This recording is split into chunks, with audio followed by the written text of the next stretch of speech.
Hey guys, it's Chief and welcome back to another YouTube video, and today we're going to be doing a video on ranking every single unit in Noobs in combat. As you can see, I have all these units displayed in front of you right now, and the current build of the game is 3.2.0, and obviously as the game gets updated and more units get added, I will be updating this list and redoing it as well. And as you can see, I didn't include any naval units, and that's because naval units don't see that much play at the moment. There's only two maps I can really see using naval units on, and that is Island Hopping 1 and Island Hopping 2. Obviously, I hope there will be more naval maps in the future because naval maps are just very limited right now, and you just can't really see the use of buying naval units as well as using them. So I will not be including them in this tier list. I'm sorry, all my naval fanboys. But besides that, obviously this is gonna be my opinion, and obviously your opinion matters as well, and it might differ from mine. So don't take any offense if your favorite unit does not get ranked higher or you think it deserves a different ranking. Obviously, you can go ahead and comment down in the comment section below, and I will read your comments and listen to your inputs, as this is my input and my opinion, and as a player who's been playing this game for a while now and beating every single map on tryhard as well as owning all these units, I think I'm pretty qualified to just give you guys my opinion on the ranking of the usefulness of all of these units. But obviously, you know, if yours are different from mine, just feel free and comment, and I'll just go through them and we can have a little discussion in the comment section. But with nothing else to say, let's get right into ranking these units.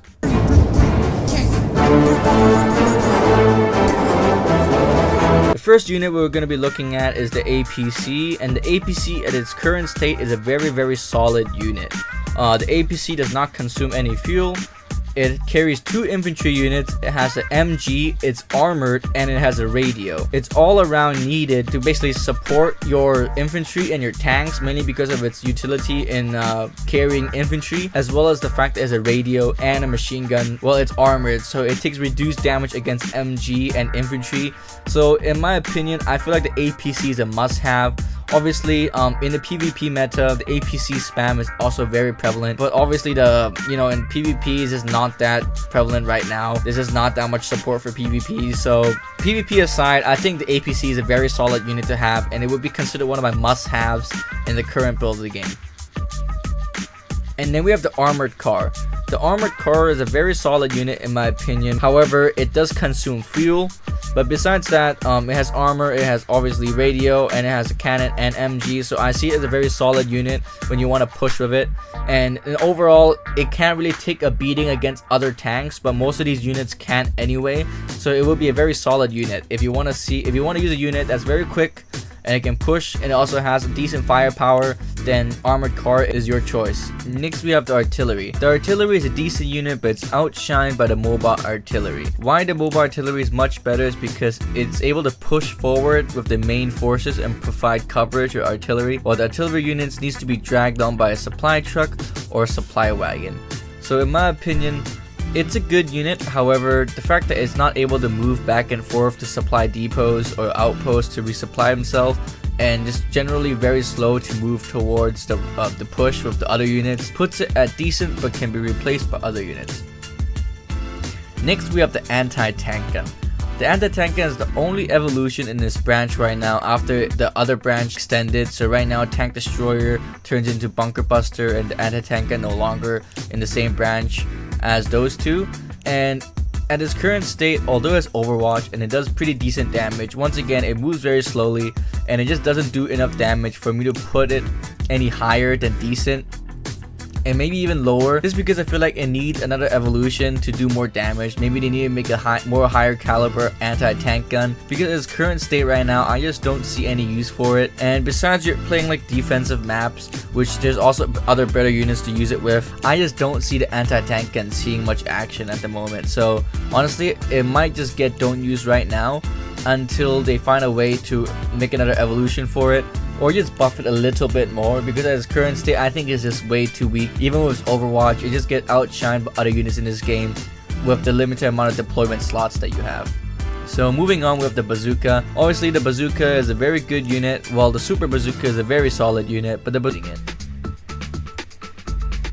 And then you have the Bunker Buster. The Bunker Buster recently got a buff, and it's the final evolution in the Tank Destroyer branch. Obviously, it got a little bit tweaked with the range of the projectile that it can shoot. However, in my opinion, I feel like the Bunker Buster, the highest it can go is probably decent, but can be replaced by other units, or solid. That's because at the current meta of the game, which is a very movement based meta, the Bunker Buster is very incredibly slow. It moves 2 tiles, but it has a fuel amount of 3, so it can only move about 6 tiles before it needs to be supplied by a supply truck. And the reload speed for the projectile is very long, even though it's incredibly powerful against infantry units and buildings alike.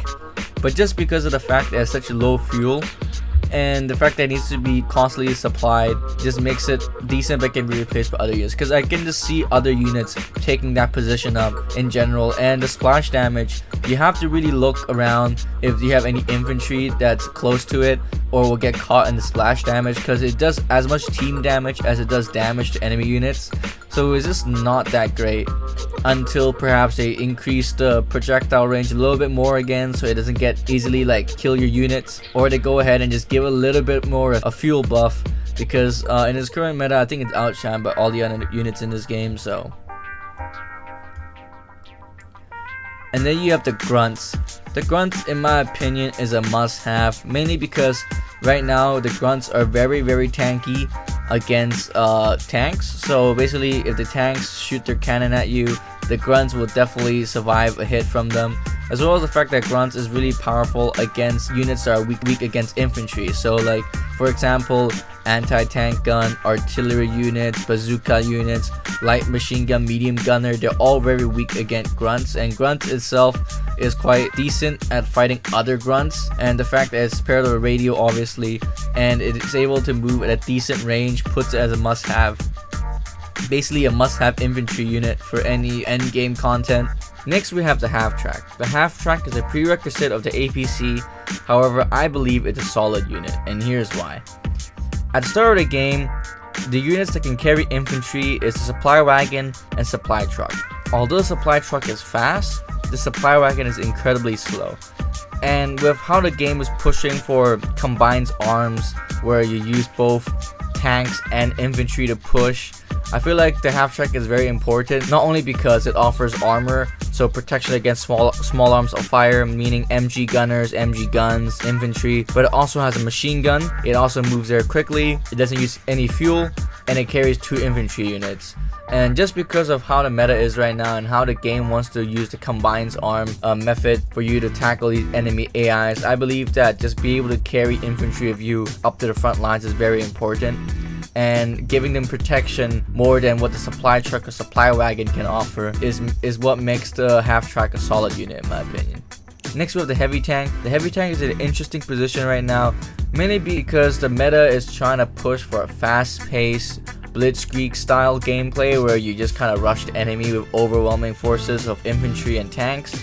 But the heavy tank is incredibly slow. However, being incredibly slow, it offers really good armor, like incredibly good armor. It also offers a really powerful cannon, which can one-shot most tanks except for the battle tank, and it's obviously full morale and full damage multiplier. However, the heavy tank also suffers the fate of the Bunker Buster, where it requires a supply truck or supply wagon to be glued onto it at all times. And I don't think that's necessarily a bad thing for heavy tank into playing a defensive position or pushing. I wouldn't say it's better than the Bunker Buster, mainly because the Bunker Buster is more suited for a defense role and destroying buildings, but the heavy tank is definitely exactly what it says in its name. It's a really heavily armored tank that can knock out other tanks, however it moves at a very slow pace. And just because of that, I think the heavy tank should be decent but can be replaced by other units, just because it's just overshadowed by the later evolutions of tanks, which just makes it not that great anymore. But in my opinion, I had a lot of fun playing with heavy tank, and it's probably one of my favorite units in this game. Moving on, we have the light gunner.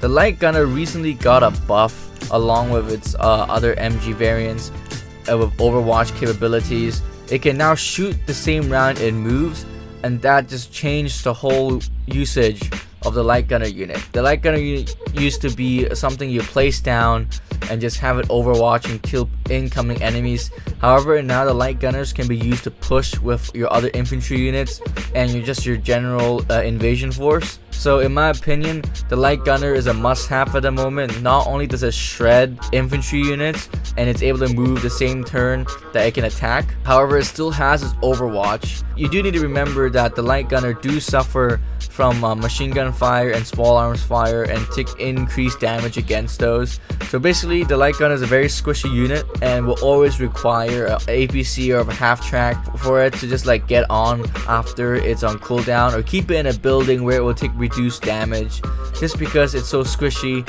However, it's how lethal it can be against infantry units, and in the current meta, infantries are really tanky, especially the grunts. The light gunner is basically a must-have in my opinion. Next we have the light tank. The light tank is a tank that is very quick, but it's very lightly armored, and however it does have a cannon, a machine gun going for it. It has 2 MGs, which makes it perfect to just wipe out infantry. And in a meta where infantry is such prevalent units now, and how they're pushing into more tank and infantry combined together, combines armed doctrine, the multi-light tank is the way to go if you want to wipe out infantry, and is very cheap, which is why I'm going to put it in solid. Next we have the battle tank. There's no middle ground for the battle tank. You either love it or you hate it. Some people keep calling it for it to get nerfed more and more, while some people say just keep it how it is. And in my opinion, I think it's in a good spot right now. It has 5 fuel, it has a decent speed, it has very solid armor, and its armaments is insane. It will one-shot any tank in this game as long as it has like a good damage multiplier. I'm not sure about one-shotting other battle tanks, but any tank under that tier will get one-shotted by the battle tank. So in my opinion, just because of that alone and you being able to clear out enemy armored vehicles, it's just gonna have to be a must-have right now. The next we have is the medium gunner. The medium gunner is a newly added unit that is the prerequisite of the light gunner, and some people seem to like it because of how cool the model is, and it also has overwatch. But in my opinion, I feel like the medium gunner is underwhelming. First of all, it's not as agile as the light gunner, obviously, and second of all, its damage range is although a bit longer I think than the light gunner, and it's able to shoot in like a 3 tile range in front of it. I just think the medium gunner is just way too slow moving and it can be easily countered by other units. So in my opinion, I'm gonna put the medium gunner in don't use right now. That's just because all the units above it I will pick over using it. So in how this tier list is made, I wouldn't see a spot where you choose the medium gunner over other units that's ranked on top of it when you have a limited amount of deployment slots.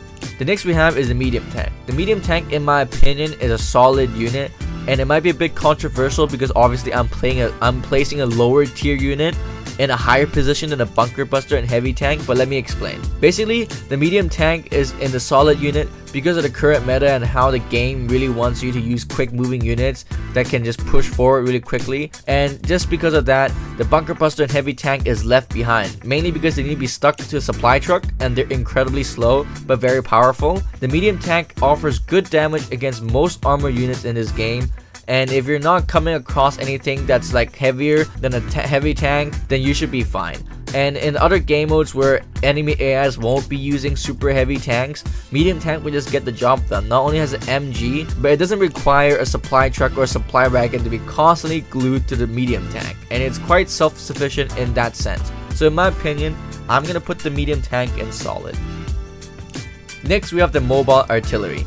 The mobile artillery is gonna be a must-have, and that's because how good our mobile artillery is in terms of its combination with other units. As you can see, the must-have branch right now consists of units that have radios, APCs, grunts, both units that have radios. And the reason why you want to use a radio unit in the first place is that you can call mobile artillery or artillery sub just underperforming, and it's gonna have to be in the don't use right now category.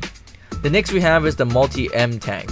The multi-M tank used to be called the landship pre-update, where it got branched into 2 units in the evolution tree, and the landship is pretty solid right now. It's able to attack multiple times in a round. Basically it can shoot its cannon and uses MG as well. However, it is quite slow and it does require a supply truck to follow it at all times, just like the bunker buster and heavy tank. I think it deserves to be indecent but can be replaced by other units because there are just better tank units in this game right now that can outperform the land ship. Like even the medium tank will probably do better than the land ship just because it moves a lot quicker than a land ship. And if you really want to push quickly, which is what the meta is kind of right now, like going forward really quickly with units that are very quick and just rushing them, then the land ship will not be your unit to go to. So although the land ship is very sick, I'm just gonna have to put it at decent but can be replaced by other units right now.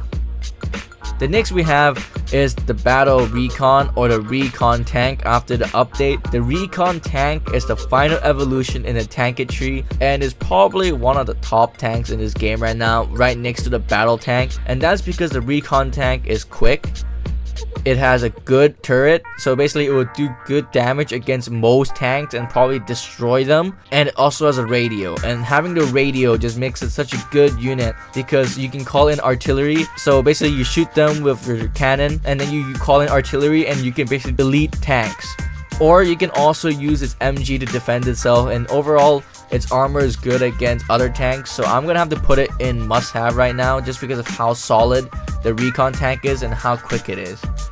The next we have is the rifleman, the basic infantry unit in Noobs in Combat, and all of us will have to use the rifleman at some point. And in my opinion, the rifleman is decent because basically you're gonna have to capture objectives. As you can see, there's a common trend right now at the bottom tree where only like I'm not even checking a medium gunner capture like outpost, and you're gonna need the rifleman to capture outposts if you're not planning to destroy the outpost. And the rifleman, although it's not as nimble as maybe the biker, the light tank, the rifleman is just infantry unit, and you're gonna need that infantry unit anyway. You're gonna need it to capture outposts, you're gonna need it to push, and it's just gonna be indecent but can be replaced by other units because the rifleman is gonna be replaced by the grunts, and that's just an obvious brain dead choice to replace it with. So it's just gonna go there.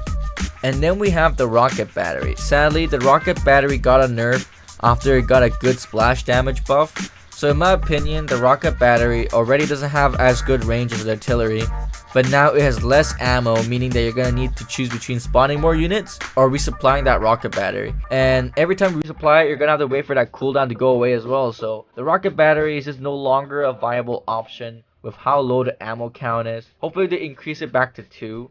Which is like, I seem like it's more fair, but at its current state, I don't see why you use the rocket battery when the artillery has more range and it doesn't need constant reloading like the rocket battery.